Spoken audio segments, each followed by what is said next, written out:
most annoying part of the day, and Claude Code completely solved it. But here's the catch. If you connect your email through Cowork, you only get one account.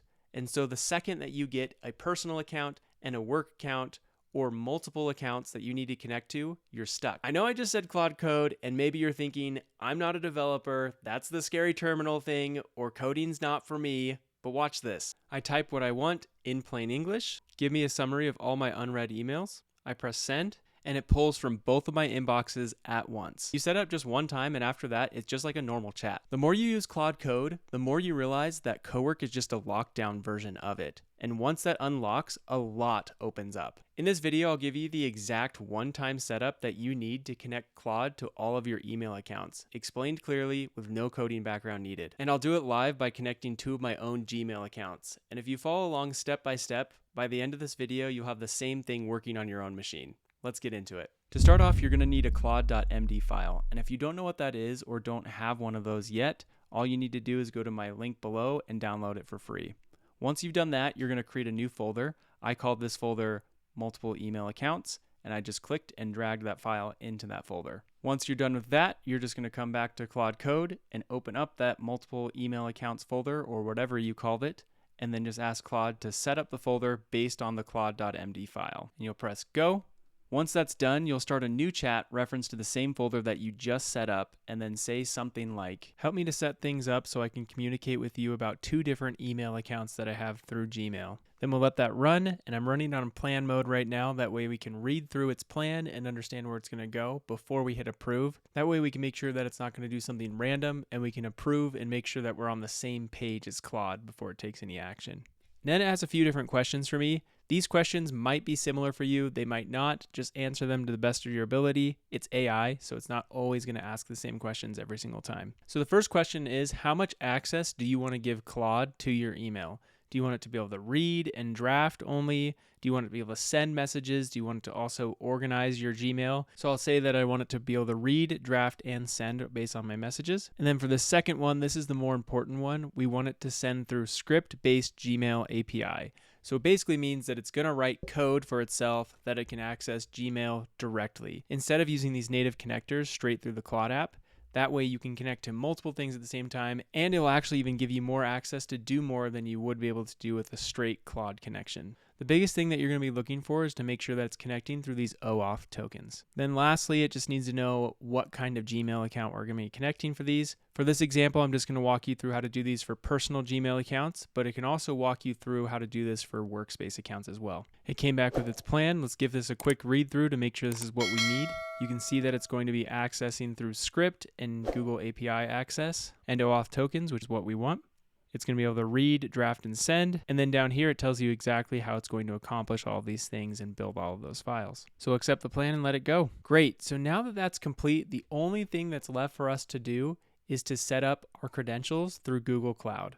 And we're going to put that in our .env file. It's going to tell you sometimes to just download the credentials and give it straight to Claude. The general consensus is that's not a good idea because you're putting it in the chat straight for Claude to read, which gets sent back to Claude for everyone else there to be able to read on their own.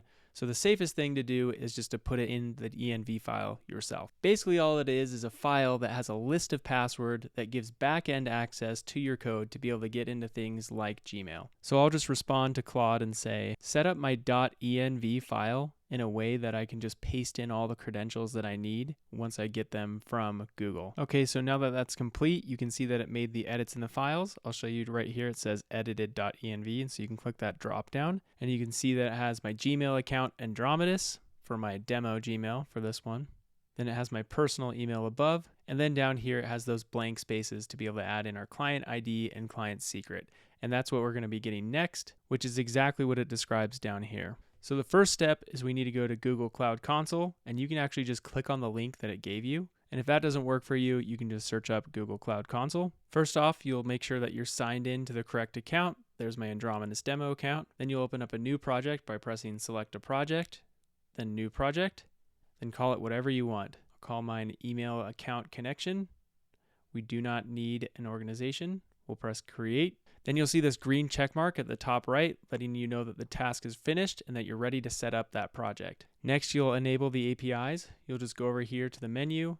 down to APIs and services, library. Then from here, you're going to click on the Gmail API, not the MCP, the Gmail API. That way we can access directly through the code that Claude created for us. We'll press enable, and that's good to go. If you also wanted to give it calendar access as well, you just go back to library, type in calendar, and then do the same deal. Next, you'll go to the OAuth consent screen by going back to the menu, APIs and services, OAuth consent screen. You'll press get started, then give the app a name. Let's call this email connector Claude. We'll go with external for the audience. Press next. Then again, enter your own email address in the contact information. Agree to the terms and services, press continue, press create. Next up, you'll click on branding. Make sure that information looks correct, and then make sure that your own email is in the developer contact information. Then you'll go back to the main menu, go to APIs and services, then credentials. You'll go to create credentials, then OAuth client ID, make the application type desktop app, call it whatever you want, then press create. Then this is the important information that you need to copy into your env file. So you've got your client ID and your client secret. This is information that you do not want to share with anyone. Do not let them get this information because they will have access to your email to be able to read and send if they get this information. So copy that client ID and client secret. Then we'll go to the folder that we're accessing through Claude.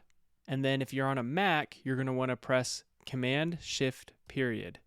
Then you can see all of those hidden files with the dot in front of it. You're going to want to open up that env file, and you can open it up with just the text edit app. That's just fine. And then paste in the client ID right where it says Gmail OAuth client ID equals, and then the client secret right below where it says equals for the client secret. Then press Command-S to save. Then X out of that file, and then press OK here, but make sure everything was saved though, because you won't be able to see this information again, so you'd have to go through the process again to get a new client ID and secret. And then you're done with that.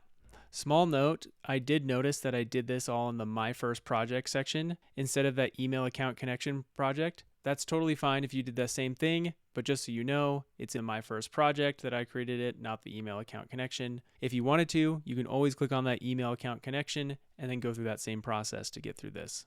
But like I said, not really a big deal. It's just in a different project called My First Project. Then the very last thing that you need to do is add both of your emails as test users for this authentication.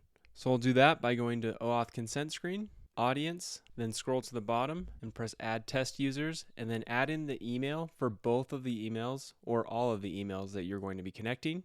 For me today, it's just 2, and press add test users, and then add in the email for both of the emails or all of the emails that you're going to be connecting. For me today, it's just 2. Hit save for each of those, and you may have to hit save more than once, just so you know. Once you hit save, you should see both of those emails there at the bottom, then you're good to go back to Claude. Then from here, you just let Claude know that you finished all the steps. So you'll say something like, I just finished entering in all the authentication information into Google and entered in the auth information into the env file. Then hit send. And now it's going through the authentication process for you to give access. At this point, a pop-up will appear on your screen where you just need to sign into each one of those accounts that you gave access to as a test user. So it says it's first going to start with my personal account. So I'm going to sign into my personal account. And in that pop-up, you'll give it permission to all the things we talked about earlier with the read, write, and send permissions. And then you'll be able to come back here, and then you'll be able to finish up everything for you, and it should be ready to go. Then the last thing that we want to do before we test this out is make sure that this skill can be called automatically by Claude whenever it needs it without us specifically saying that we want it to use that skill. That way we can say something simple like get all my emails from my personal account or my Andromedus account, and it knows what to do, and it can act automatically on that. Great, and so it says that this is a good thing that we did this because before it would be blocked unless we specifically wrote /Gmail accounts. So now it's going to update it to auto trigger whenever we clearly need email from an account. The other flag that it has here too is that the skill can send mail. So it's like making sure you know that it can do that. But it also says that it's going to ask for confirmation before it sends any mail. Okay, so let's test this out by pressing new session on the top left. Then once you're in that new chat, make sure you're still opened up in that folder that we created earlier for this whole process, because that's where the code is saved that's making this process work. Then you can just say something like, get all the unread emails from my connected accounts and then give me a summary of what they're about. Great, and you can see that it's working. I didn't even specifically ask for it to run the Gmail account skill, but it knew that it needed to in order to do the task that I asked it to do. And there we go, we've got our responses from both email accounts that are connected. We've got from my personal account, one from vidIQ and one from Team Pinecone, basically just marketing newsletters as it says there. Then I've got one from Sandra Yellen from Andromedus Rockets for Q3 Mars departure financials. And it gives me a good summary of what's going on in that email and what I need to understand and what's important. And the cool thing about AI is I've made a personal voice skill in the past so I can write emails in a tone of voice that sounds like me and not AI. So it's already asking like, hey, do you want to draft a reply to Sandra in my voice? And then it says, here's some things that I need to know in order to provide a response to Sandra. So it does the AI thing, right? It helps me do my job faster, helps me say this is important and this is how we can respond. And so I could respond right here and say, let's draft a reply. In fact, let's do it. Draft a reply to Sandra saying that we'll talk about it this afternoon in the meeting in person. Great. It created that reply and you can see the reply that it wrote right there. And you can see that email that it summarized earlier about the Q3 departure financials. You can click on it and you can see that exact drafted reply to Sandra from here. Let me know in the comments below if you found this helpful, and also let me know if there's anything else with AI that you're trying to accomplish. I kept on getting questions on how to connect multiple accounts to Claude, and so I wanted to make that video, and I'm really interested in seeing what else there is out there on what you guys are trying to do. Remember to press the link below to get access to all of my free AI materials and to like and subscribe, and I'll catch you in the next one.